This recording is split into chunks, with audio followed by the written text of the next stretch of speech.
Muslim Brotherhood radicals being brought into the government as advisors on Islamist extremism, don't laugh. And on the site of the Olympic Village, the 2012 Olympics, which are going to be held in Britain, when Britain showcases itself to the world, on the site of the Olympic Village, the largest mosque in Europe is to be built, symbolizing the dominance in Britain of Islam. And this mosque is to be financed by the Tablighi Jama'at, said by French intelligence and the FBI to be the biggest recruiters to Al-Qaeda in Europe. Now, why is Britain getting all this so grievously wrong? Very briefly, it's because for decades its intelligentsia and political class have hollowed out British identity and values, creating a vacuum which is being exploited by radical Islamism. Britain has not only lost belief in itself as a nation, but European liberals in general have turned against the very idea of the nation itself. Rooted in the particulars of history, religion, law, language, tradition, and so forth, the nation is seen as the cause of all the ills in the world, from prejudice to war. Because it is particular, it excludes. Because it excludes, it is illegitimate, it is racist, it is discriminatory. That's why supranational institutions, such as the United Nations, the European Union, the International Court of Justice, the International Criminal Court, and the international and human rights law which they have invented, are held to be more legitimate than the structures of individual democracies. Likewise, Britain's own culture has to give way to multiculturalism. Those wishing to uphold discrete and particular British national identity based on the particular values of that culture are vilified as racists. Some of them are.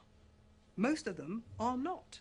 They are instead merely Democrats who want to uphold their democratic right to express their own culture, a right assumed for centuries to be just one of those things that cultures do. They want to express themselves in how they govern themselves.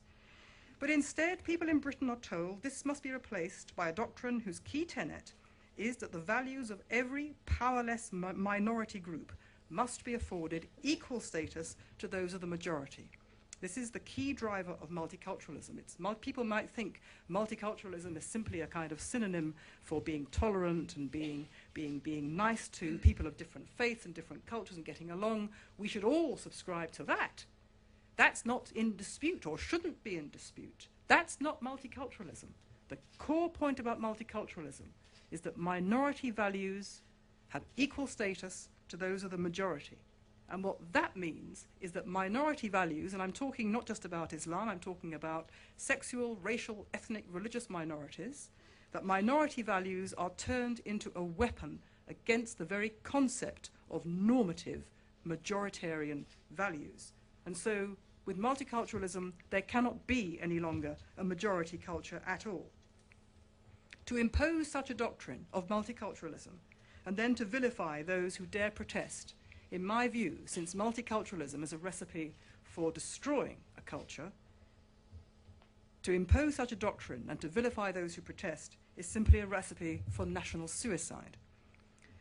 But multiculturalism has produced in particular two lethal effects. First of all, it's left all immigrants abandoned, and none more lethally so than young British Muslims.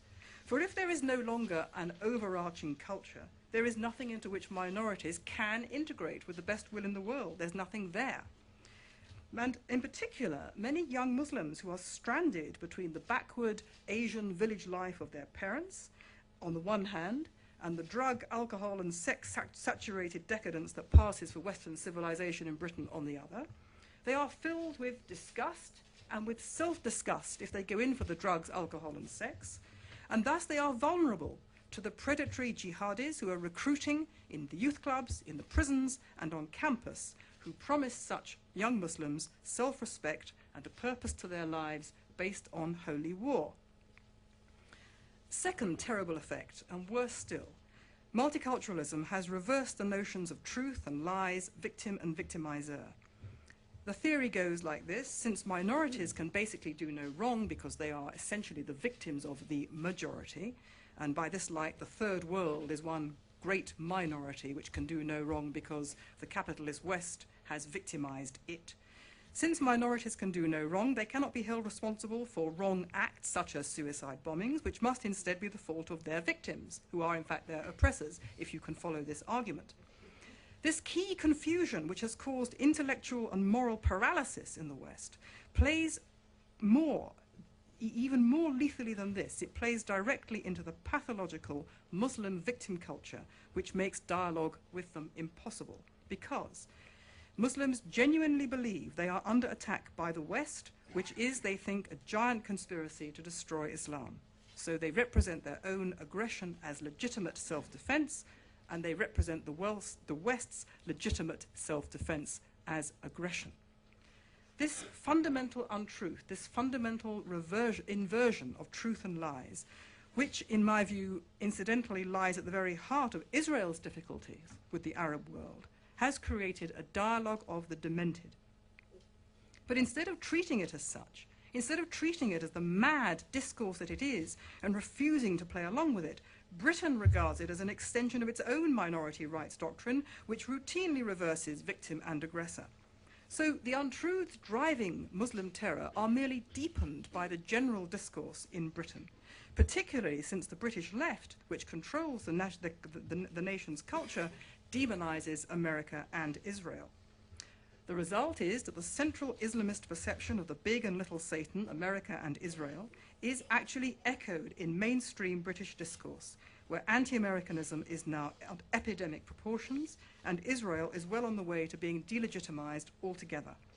This acts in turn as an echo chamber for Muslim prejudice, reinforcing it and fueling the sense of paranoia and victimization which is driving the terror. And it has also released the virus of Judeophobia in Britain, with the trope of the global Jewish conspiracy putting the world at risk now a staple of mainstream discourse in the media. This virulent irrationality has brought together in Britain both left and right. The left, anti-America and pro-Third World, puts the blame for Islamist terror on America, Israel, and the war in Iraq. The right, isolationist stability fetishists who think the world is full of dangerous foreigners who would leave us alone if only we don't upset them, blames America, Israel, and the war in Iraq. What all these people in Britain fail to grasp is that the Jews are indeed central to Islamist terror, but in quite the opposite way to what they think. The work of Sayyid Qutb, the principal ideologue of modern Islamism, holds that not only is the West conspiring to destroy Islam, but that the Jews are a metaphysical cosmic evil who are the puppet masters of the West. So anti-Jewishness is actually central to the jihad. That's why, in my view, Israel has such iconic status in the Islamist pantheon. In other words, Israel's fight is the West's own fight. If Israel goes down, the West goes with it. But Britain and Europe don't see it that way at all. They think Israel is the cause of the problem, a view greatly reinforced, I have to tell you, by the contributions of the Israeli left, whose revisionism and cognitive dissonance feed the venom in the British universities and media.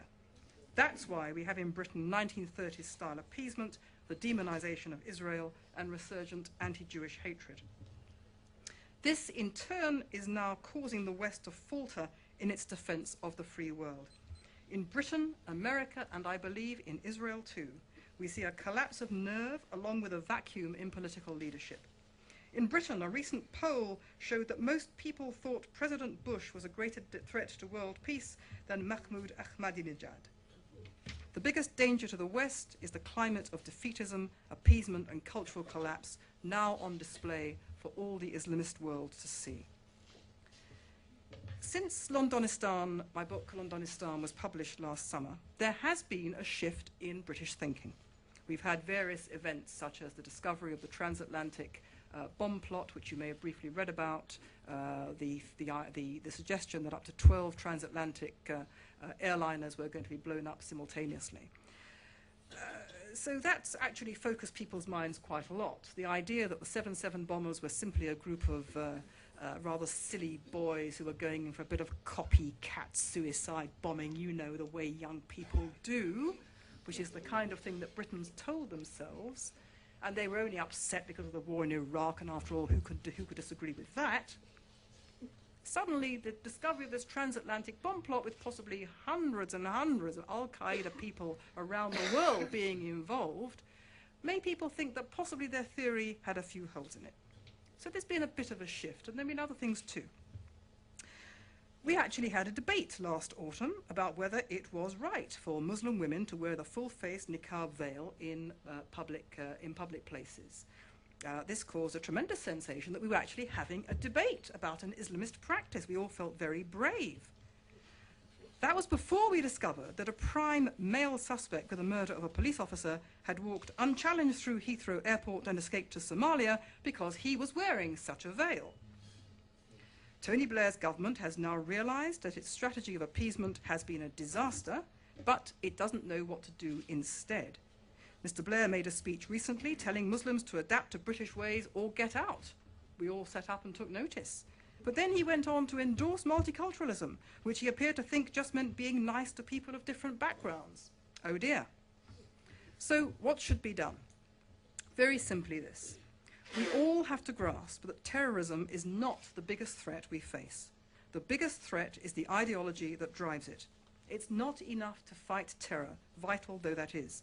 The principal battleground is actually the world of ideas. The Islamists understand this extremely well.